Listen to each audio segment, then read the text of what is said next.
అలా ఈరోజు మనం ధనలక్ష్మీదేవిని పూజ చేద్దాం.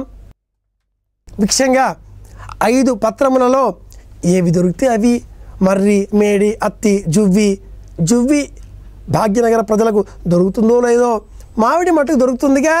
ఆ దొరికిన మామిడి ముక్కలనే, మామిడి ఆకులనే నీళ్ళల్లో వేసి స్నానం చేద్దాం. ఇది మన పండుగ లక్షణం అని చెప్పుకుందాం. అలాగే సాయంత్రానికి దీపావళి పేరుతో దీపాల వరుస పేర్చి ఆ పిమ్మట మతాపాలు, తారాజువ్వలు, చిచ్చుబుడ్లు ఇవేమిటి కొత్తగా వచ్చాయా? విదేశాల నుంచి వచ్చాయా? చైనానా? నిజమే. మన సంస్కృతిలో పూర్వం తారాజువ్వలు మాత్రమే ఉండేవి. మన సంస్కృతిలో పూర్వం మతాబాలు మాత్రమే ఉండేవి. ఇవన్నీ కూడా వేదంలో విశేషంగా చెప్పబడి ఉన్నాయి, పురాణాలలో కూడా వర్ణింపబడి ఉన్నాయి. అయితే క్రమేణా వీటికి, ఈ పదార్థాలకు ఇలాంటి ప్రయోజనాలు ఉన్నాయి, ఇవి మండిస్తాయి. భాస్వరం అంటే ఆంగ్లంలో సల్ఫర్ అంటారు, మండుతుంది. ఇది తెలిసిన భారతీయ సనాతన ధర్మం ఈ పాదరసానికి కానీ భాస్వరానికి కానీ ఎంతటి ప్రామాణిక పరమ స్థాయిలో విలువనిచ్చింది అంటే, ఏమండి మనం ఆలయానికి వెళతాం, ఆలయంలో విగ్రహం ఉంటుంది, అర్చామూర్తి కనిపిస్తుంది, అది విగ్రహం మాత్రమే, శిల. ఆ విగ్రహం కింద ఒక యంత్రం ఉంటుంది, లోహం. ఆ యంత్రం మీద కొన్ని అక్షరాలు చెక్కబడి ఉంటాయి, మంత్రాలు. అప్పుడు అది యంత్రం అంటున్నాం. ఆ యంత్రం క్రింద ఈ భాస్వరం, పాదరసం ఇవి 2 సమాన ప్రమాణంలో జమిలిగా పోయడం చేత అక్కడ ఒక ఉష్ణశక్తి ఏర్పడుతుంది. ఆ ఉష్ణశక్తి ఏ ప్రమాణంలో కావాలో విగ్రహాన్ని, విగ్రహం యొక్క ప్రమాణాన్ని, విగ్రహం యొక్క కూర్పంను గమనించి ఆ ప్రమాణంలో ఈ లోహములను అక్కడ స్థిరంగా పెడతారు. దానికే ప్రతిష్ఠ అని పేరు. భాస్వరం, పాదరసం, ఇతరములైన మూలకాలు వీటన్నింటినీ కూడా ప్రమాణాలలో పేయడం చేత అక్కడ ఒక శక్తి, ఉష్ణశక్తి, వేడి ఏర్పడుతుంది. అలా ఏర్పడ్డ వేడి పైన యంత్రం పెట్టేసి, జపశక్తి పెట్టేసి దానిపైన విగ్రహం పెట్టడంతో ఆ విగ్రహానికి ఒక కొత్త శక్తి, కాంతి వచ్చి చేరుతుంది. చూసారా? చైనా నుంచి మన దేశానికి పటాకులు వచ్చాయి, మతాబాలు వచ్చాయని చెబుతున్నారు, కానీ దాని మూలాలు ఎక్కడున్నాయి? భారతీయ సంస్కృతిలో ఉన్నాయి, మన ధర్మంలో ఉన్నాయి, మన ఆలయాల్లో ఉన్నాయి, మన ఆగమ శాస్త్రాల్లో ఉన్నాయి.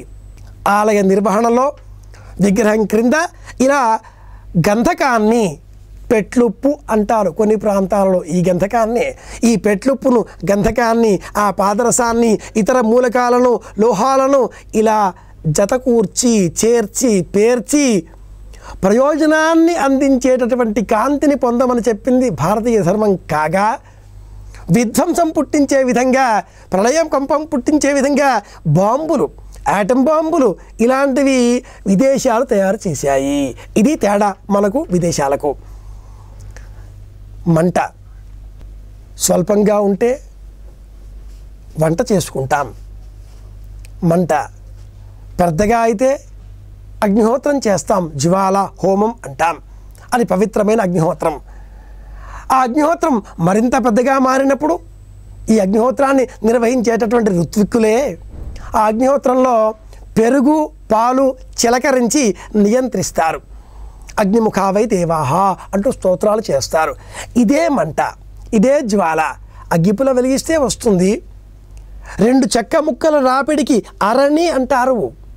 ఒక చెక్క రాగి చెట్టుతో వచ్చింది కాగా మరి ఒక చెక్క జమ్మి చెట్టుతో వచ్చింది. ఈ రెండింటిని మతిస్తే కూడా మంట వస్తుంది. అది అగ్నిహోత్రము అంటారు. ఇలా నియంత్రణగా ఉండేటటువంటి అగ్నిహోత్రమే నియంత్రణ మారితే, పెనుజ్వాలగా మారితే, ప్రళయ బీభత్సంగా ఇంటిని అంటివేస్తే, దహించి వేస్తే కారు చిచ్చు అంటారు. అడవులే అంటుకున్నాయి అని బాధపడతారు, భయపడతారు. మన నియంత్రణలో లేవే అని జడుచుకుంటారు. మన అదుపులో ఉంటే అది మంట, మన అదుపు దాటితే అది కార్చిచ్చు, ప్రళయం. అలాగే ఈ సల్ఫర్, దాన్నే మనం భాస్వరము అంటాం, పెట్లుప్పు అని కొన్ని ప్రాంతాల్లో అంటారు.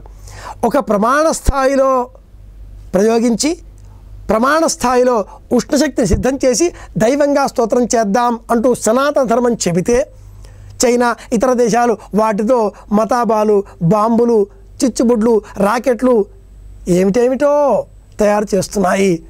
వాటిని మనం వినియోగిస్తున్నాం. కాలానుమతో ధర్మ, మనం చెప్పుకునే ధర్మపథం కనుక కాలాన్ని అనుసరించి మనం కూడా ఈ సంస్కృతి సభ్యతలను స్వీకరిద్దాం. కానీ మన సంస్కృతి అది మారేది కాదు.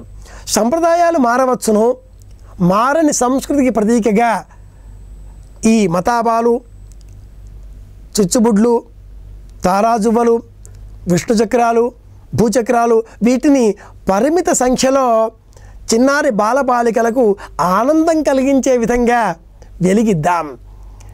ఆనందం కలిగించాలి, భయం కలిగించకూడదు. సంతోషం కలగాలి, ఉద్వేగం కలగరాదు. మన ధర్మమంతా కూడా ఆది ఆనందము, అంత్యము ఆనందము, మధ్య ఆనందము అనేటటువంటి ప్రచారంతో పరిపూర్ణమవుతుంది.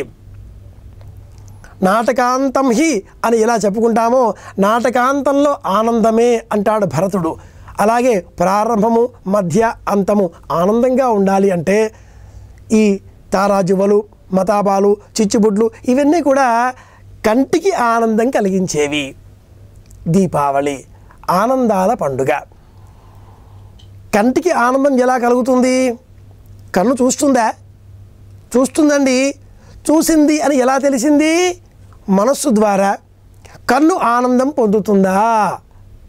కన్ను ఆనందం పొందదు, భ్రమపడుతుంది, భయపడుతుంది, ఉద్వేగపడుతుంది, నవ్వుతుంది, చూస్తుంది, ఏడుస్తుంది.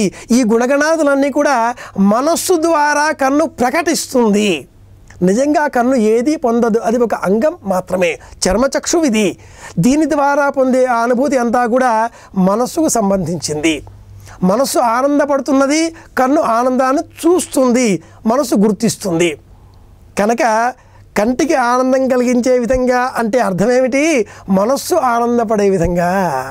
ఇలా జ్ఞాపకం పెట్టుకోవాలి పండుగలన్నింటినీ కూడా.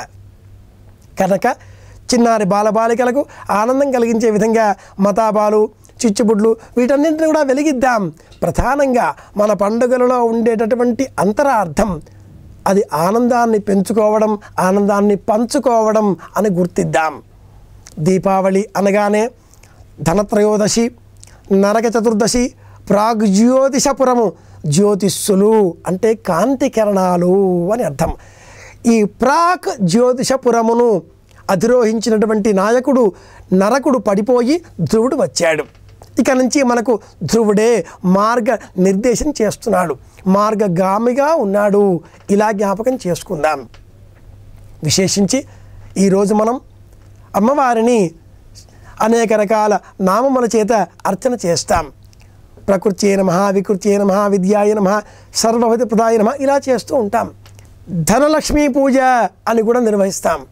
ఏమండి, గుజరాతీయులకు దీపావళి అమావాస్య, ఆశ్వయుజ బహుళ అమావాస్య సంవత్సరానికి చివరి రోజు. దీపావళి తెల్లవారి వారికి కొత్త సంవత్సరం ప్రారంభమవుతుంది.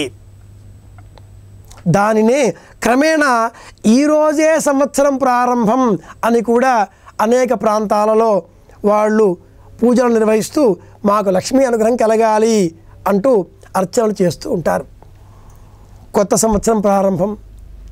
బలిచక్రవర్తి వామనునకు 3 అడుగుల నేల వరంగా ప్రసాదించాడు. అలా ఆ వరాన్ని పొందినటువంటి వామనుడు బలిచక్రవర్తిని పాతాళానికి పంపించి వేయగా ఆ రాజ్యం అంతమైనటువంటి రోజు. ఏమండి, బలిచక్రవర్తి చాలా గొప్పవాడు కదా, ప్రహ్లాదుని మనమడు కదా, ప్రహ్లాదుని కుమారుడు విరోచనుడు, ఆ విరోచనుడు కుమారుడే కదా. ఇలా చూస్తే అతడు విష్ణు భక్తుడే. విష్ణు భక్తుడు అయినప్పటికీ జన్మించిన ఆ వంశం రాక్షస వంశం. ఏ వంశంలో జన్మించాడో ఆ వంశ సంబంధితమైన గుణగణములు అతడిని ఆశ్రయించి ఉంటాయి. రాజు మనవాడే అనేటప్పటికీ రాజ్యంలో ఉండేటటువంటి అనుచర గణమంతా కూడా తోక జాడించరు తప్పక. కనుక బలిచక్రవర్తి అండ చూచుకొని రాక్షసులంతా కూడా పెట్టేగిపోయారు, వారి ఇష్టమైన ప్రవర్తిస్తున్నారు. అలాంటి సమయంలో దేవతల ప్రార్థన మేరకు శ్రీమన్నారాయణమూర్తి ఆ వామనుడిని చూసారా, రాక్షసులను ఎప్పుడూ కూడా సంహారం చేసేటటువంటి నారాయణుడు ఇప్పుడు సంహరించకుండా నియంత్రించాడు, పాతాళానికి పంపించి వేశాడు. ఒక్కడిని పంపించాడా? తాను వెళ్ళాడు, ఆయనకి కాపలాగా ఉన్నాడు. ఏం చేశాడో రేపటి కథలో విందాం. ఏమైతేనేం ఈనాడు మనం దీపావళి అన్న పేరుతో వరుసగా ధనత్రయోదశి, నరక చతుర్దశి, దీపావళి, బలిపాడ్యమి, యమద్వితీయ ఇలా 5 రోజుల పండుగలలో సరిగా 3వ రోజు ప్రధానమైనటువంటి రోజు దీపావళి పండుగను నిర్వహించుకుంటున్నాం. ఆనందోత్సాహాలతో ఈ పండుగను అందరికీ ఆనందం కలగాలి, అందరూ ఆనందంగా ఉండాలి అనేటటువంటి కోరికతో నిర్వహించుకుందాం. వీలు కుదిరినట్లయితే 5 విధములైనటువంటి ఆకులను సేకరిద్దాం. మేడి, మర్రి, అత్తి, జువ్వి, మామిడి. లభించని పక్షంలో తెలుసుకున్నాం కనుక వచ్చే సంవత్సరానికైనా సేకరించుకునే ప్రయత్నం చేద్దాం. ఇది మన ధర్మం, భారత ధర్మం. మనం భారతీయులం, ఈ దేశానికి సంబంధించిన వాళ్ళం. భారత ధర్మం మన ధర్మం. ఇది పథం, మార్గం, ధర్మపథం, ధర్మ మార్గం. ధర్మ మార్గానుసారిగా జీవనం కొనసాగిద్దాం, ధర్మ మార్గంలో ప్రయాణం చేద్దాం, అందరూ ధర్మంగా ఉండాలి అని కోరుకుందాం. మరొక మారు దీపావళి పండుగ శుభాకాంక్షలు, శుభాభినందనలు.